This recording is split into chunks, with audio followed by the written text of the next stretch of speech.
Finally, we've made it to how to analyze your competitors' creatives. And I know that for some of you, competitor research was kind of the only creative strategy research you were doing. It's okay, we've all been there. And for this lesson, we're gonna go way beyond hopping inside of Ads Library and calling it a day. So let's begin. Now for this section, I am going to be using a combination of Ads Library and Foreplay, but you do not need to have Foreplay access to make this work for you. Candidly, I just find it a lot easier to review creatives inside of Foreplay. So as you're reviewing competitor creatives, I want you to ask yourself the following questions. Number one is about volume. How much creative seems to be running right now? Is it a lot? Is it a little? Are you surprised by any of that? Now this could be an indication of budget, with the idea being if they're testing a lot of creatives, they probably have a bigger budget. But this definitely is an indicator of how much creative testing they're doing inside of their ad accounts currently. The other question you need to ask yourself is what formats are they currently using? And are there gaps here that could present an opportunity for your brand? So at a basic level, what's the breakdown between videos, images, and carousels? Are they using elevated content, UGC? Are they leaning into TikTok trends? The next question is about what type of talent they're using. Are they using UGC creators, celebrities, the founders to be in the ads? And also, what kind of diversity is here? Race, age, and gender. And if they're using a lot of video, let's zoom in on that for a second. What type of hooks are they using? Take a close look at the imagery as well as the messaging they're using and try to see if there are any common trends. Also take a look at their editing styles. Are they doing quick jump cuts? Are they doing one long take style UGC? And finally, try to zoom in on what you think they might be testing at any given time. Are they running certain messaging tests or format tests or imagery tests? Now the real value of this type of analysis is when you can spot trends over time. Like what types of messaging strategies do they continue to use? Are there certain formats that they continue to double down on? This will give you insight into what your competitors are potentially learning from their tests, and this can really give you an edge in what you decide to test. I actually like to present this type of analysis to my clients once every single month. However, for your biggest competitors, I suggest that you check in on their ads library once or twice a week to see if there's anything new that they're starting to test and how quickly they're starting to shut those tests off if something's not working. This will also give you insight into their road mapping. Are they launching things once a week, once a month, multiple times a week? Again, this is also going to give you larger insight into their budget and their testing cadence. Let's do this analysis together for two brands. One in D2C e-commerce and another for a B2B brand. So let's hop inside the ad library and scroll all the way down to the bottom. I do like to start here and then I'll end up saving everything in Foreplay just because I want to get a sense and a visualization of what has been running the longest, because that tends to show me, okay, this is what the top performer currently is. So down here I can see, oh, we have a lo-fi founder style ad, very Dollar Shave Club-esque. But also a UGC ad. And as we start to scroll up, I see lots of different formats. We got a carousel down here, lots of images, testimonial overlays. Honestly, pretty good variety. We even have the infamous Microsoft Paint ad. I'd say for a brand testing this amount of creatives, they're probably spending $250K per month USD. Now let's go back through here and look through the lens of talent. So as I mentioned, they did have a founder style ad and they do have a number of UGC creators. They actually seem to use a lot of that particular creator. Heavily dudes, heavily men, but there are a few women in the image graphics.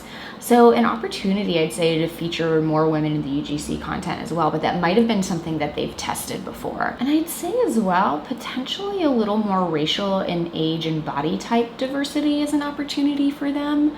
Which, by the way, I will say it's impossible to know exactly everything that they've tested before, which is why it's really important to track this over a longer period of time so you can see what they're improving on and what they're doubling down on. And you can make a more informed decision about opportunities that you have in your marketing. The reason why I encourage brands to have more diversity in their ads, especially in terms of age, race, and body type, is because Meta actually uses the metadata in your ads to help deliver to certain types of people. So the more diversity you show, the more broad appeal that your ad creatives are going to have. And again, you can also take note of something like this and be able to apply it to your own strategy. Essentially, it's not just a good thing to do, it actually does tend to decrease your costs. Now for video, they do seem to do a good job of testing out different messaging and visual hooks, especially on the UGC.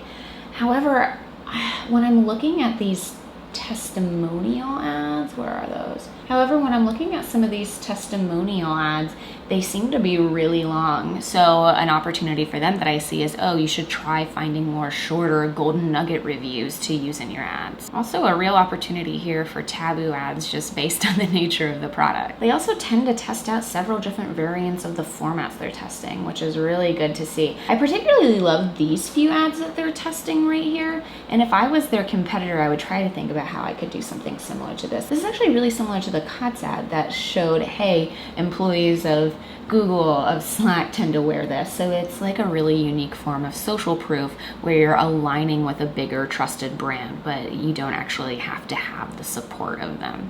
Kind of an interesting strategy. Now, again, after doing this analysis, this is something that I would do on a month basis or even bi-weekly, depending on how often your competitors are putting out those creatives. I do have a sheet that will help you work through the competitor analysis so that you can track those learnings a little bit more. To be honest, I'm not doing this worksheet every single time, but I do like to do it when I'm onboarding a brand, and I have a simple slide deck version that I include in the monthly reporting for my clients, which is something I routinely do. And again, you're just pointing out the analysis that you're doing month to month. Okay, let's go into the other brands. Okay, let's scroll down. And on the way down, I'm seeing a pretty good mix of image graphics, UGC, a lot of carousels. Ooh, some split screen action here, which is kind of cool. And a number of Twitter testimonials, which I think is a really strong move for B2B. Now, the longest running ad that they have, it seems, is from December 2021, and it's an image graphic. Overall, in terms of format, like I said, they have a good variety of UGC video images and even some illustrations, which is kind of unusual, I'd say. But that might also be a new test. In terms of their talent pool, they have pretty good diversity here, but it's also a little hard to tell because they only have a few UGC style ads that are running.